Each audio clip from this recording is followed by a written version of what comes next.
हमें सिर्फ लोगों के हृदय में और दिल में हिंदुत्व की विचारधारा को भरना है, गांव गांव घर घर जाकर के भरना है। कह रहे हैं आप अभी हाल ही में गोपालगंज गए थे, बड़ी खलबली मचा दी। ऐसा लगता है कि लोगों का कहना आप बीजेपी के एजेंट है, जहां जहां चुनाव होता है वहां वहां आपके कदम पड़ जाते हैं। मेरे 100 मुसलमानों के बीच में एक हिंदू सुरक्षित नहीं है, लेकिन 100 हिंदुओं के बीच में एक मुसलमान सुरक्षित है। ये हम लोगों की उदारता है। ये तो योगी जी की लाइन थी, आपने ले ली। तो योगी जी की लाइन थी, आपने ले ली। गजब बेइज्जती है कि हिंदू बटा हुआ भी है, हिंदू घटा हुआ भी है, हिंदू डरा हुआ भी है। लोग कहते हैं कि बटेंगे तो कटेंगे, एक रहेंगे तो सेफ रहेंगे वाले नारे जो हैं ये सिर्फ हिंदू वोटों के लिए है। अरे बाप रे, ये तो धोती खोल रहा है। आपकी पदयात्रा कभी यूपी में, कभी बिहार में, कभी एमपी में, लोग पूछते हैं कहीं आप ऐसा तो नहीं चक्कर चल रहा कि आप खुद की ही पार्टी बना डालें।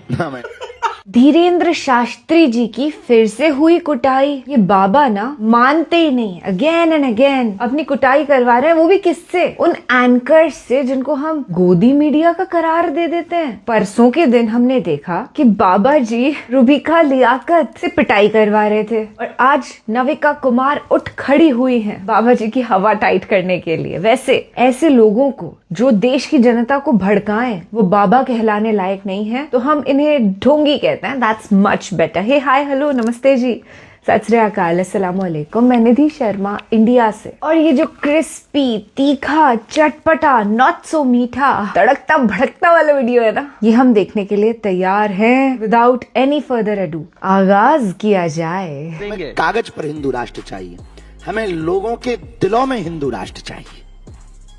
हमें दिलों को परिवर्तित करना है और दिलों में चाहिए का मतलब ये है हिंदुत्व के प्रति प्रखर हों, मुखर हों, वो बिखरे हैं, वो एकजुट हों, ताकि ऊर्जा पूरे भारत के हिंदुओं की जातवाद से ऊपर उठकर राष्ट्रवाद में ऊर्जा लगे और भारत विश्व गुरु बने। वाह, क्या एक्टिंग कर रहा है। देश में संविधान है, लोकतंत्र है। जब आप हिंदू राष्ट्र की बात करते हैं तो वो हिंदू राष्ट्र क्या है आपके मन में, क्या विचार हैं? आप तो संविधान हनुमान का एक नया फॉर्मूला लेकर आए हैं, क्या यही है हिंदू राष्ट्र? देख, कायदे का मतलब ये है कि आप रोडों पर नमाज क्यों पढ़ेंगे जब ऑलरेडी मस्जिद हैं? हम हनुमान चालीसा पढ़ते हैं तो कई लोग कई बार कहते वाह बताओ इनको जेल डाल दो। रामचरितमानस को क्यों जलाएंगे? पालघर के संतों की निर्मम हत्या क्यों करेंगे? भारत तेरे टुकड़े होंगे ये बार बार नारे क्यों देंगे? गजवाए हिंद की सोच क्यों रखेंगे? ये भारत राम का है, अकबर का नहीं या बाबर का नहीं, ये रघुवर का देश है। नहीं या कायदे में रहोगे तो फायदे में रहोगे। तो मैं पूछना चाह रही हूँ कि अगर हनुमान का नाम ले सकते हैं तो अल्लाह का नाम क्यों नहीं ले सकते? ये बड़ी अच्छी बात कही है।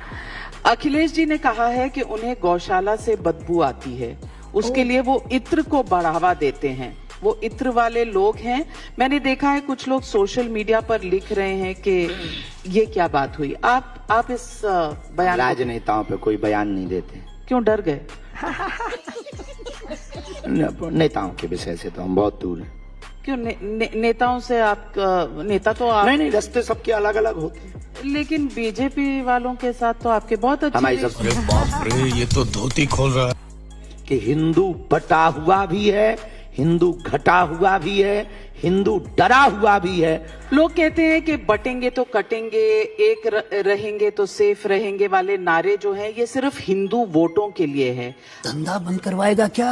हिंदू घट रहा है, हिंदू बहुत डरपोक है, हिंदू बहुत बुजदिल की स्थिति में है, इसलिए इन परिस्थितियों का निर्माण हुआ है। इसीलिए हम चाहते हैं हिंदू राष्ट्र बनाने में क्या दिक्कत है? लेकिन 20%, 80% जो है वो 20% से डरा क्यों हुआ है, बुजदिल क्यों बना हुआ है? इसीलिए डरा हुआ है क्योंकि उनके छोटे छोटे बच्चे भी संविधान को मिटाने की ताकत रखते हैं और उनके हाथों में हथियार होते हैं।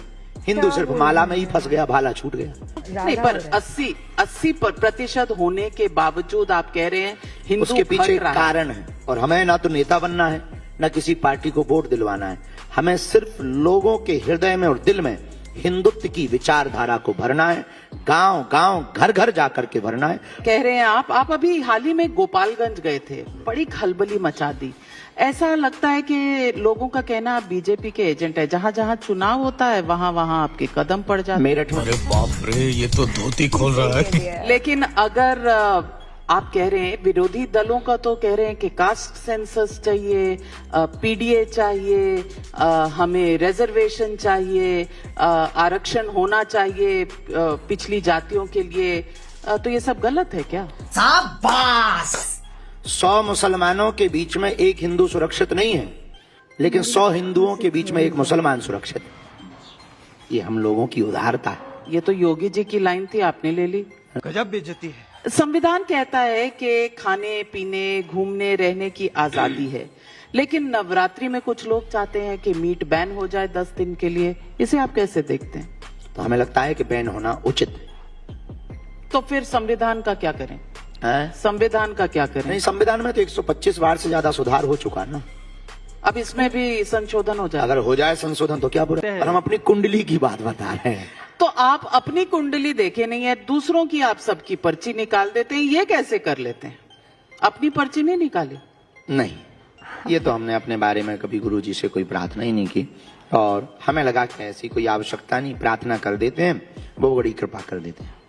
पर अपनी पर्ची तो लोग सबसे पहले निकालते हैं।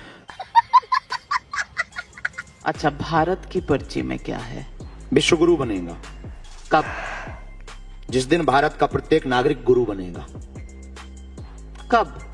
जिस दिन भारत का प्रत्येक नागरिक गुरु बनेगा, भारत उसी दिन विश्व गुरु बनेगा। लेकिन भारत के प्रत्येक नागरिक को गुरु बनाएगा कौन?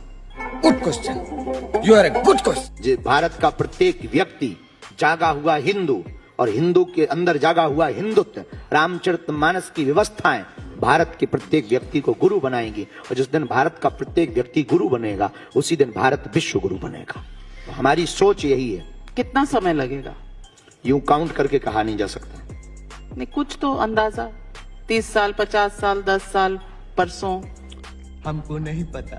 आज देश में औरंगजेब, सलार गाजी जैसों की कब्र या मजार होनी चाहिए। और फिर भारत में अकबर, बाबर और औरंगजेब का क्या काम है? अपने छत्रपति भी शिवाजी महाराज कम है क्या? छत्रपति संभाजी महाराज कम है क्या? हमें लगता है कि उसकी आवश्यकता नहीं। लेकिन लोग कहते हैं इतिहास को मिटाया तो नहीं जा सकता।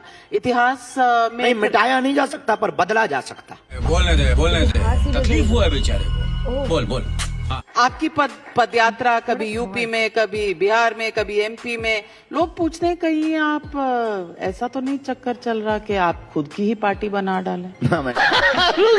नाविका जी ने बिल्कुल ही सही बोला कि जहाँ जहाँ इलेक्शंस होते हैं वहाँ पर ये महानुभाव व्यक्ति जो हैं पाए जाते हैं, और बीजेपी के लिए वोट मांगते पाए जाते हैं। ये भारतीय झुट्टा पार्टी ने ना एकदम अलायंस कर लिया है इस तरीके के लोगों से, ताकि वो एक बड़ी ऑडियंस को कैप्चर कर पाए और उन्हें अपने वोटर्स के अंदर तब्दील कर लें। 2024 के लोकसभा इलेक्शंस में जो कमी रह गई थी, उसे इस बार हम पूरा कर देंगे भैया। अपने को मोदी पावर में नहीं चाहिए। वो कुर्सी उस व्यक्ति से छिन जानी चाहिए जो खुद ना तो पढ़ा लिखा है, ना समझदार है। सादगी के जीवन से उनका दूर दूर तक नाता नहीं है। 10 लाख का सूट, 5 लाख का बूट, साला हमेशा बोलता है झूठ। ऐसा प्रधानमंत्री जो अपने आप को प्रधान सेवक भी कहता है, वो हमें नहीं चाहिए। कभी गटर की गैस से चाय बना देते हैं, कभी अपने आप को बड़े बड़े साइंटिस्ट, ओलंपिक खेलने वाले इतने बड़े स्पोर्ट्स पीपल उनसे कंपेयर नहीं करते, उनसे बढ़कर ही मानते हैं। तो यार इतना सेल्फ ऑब्सेस्ड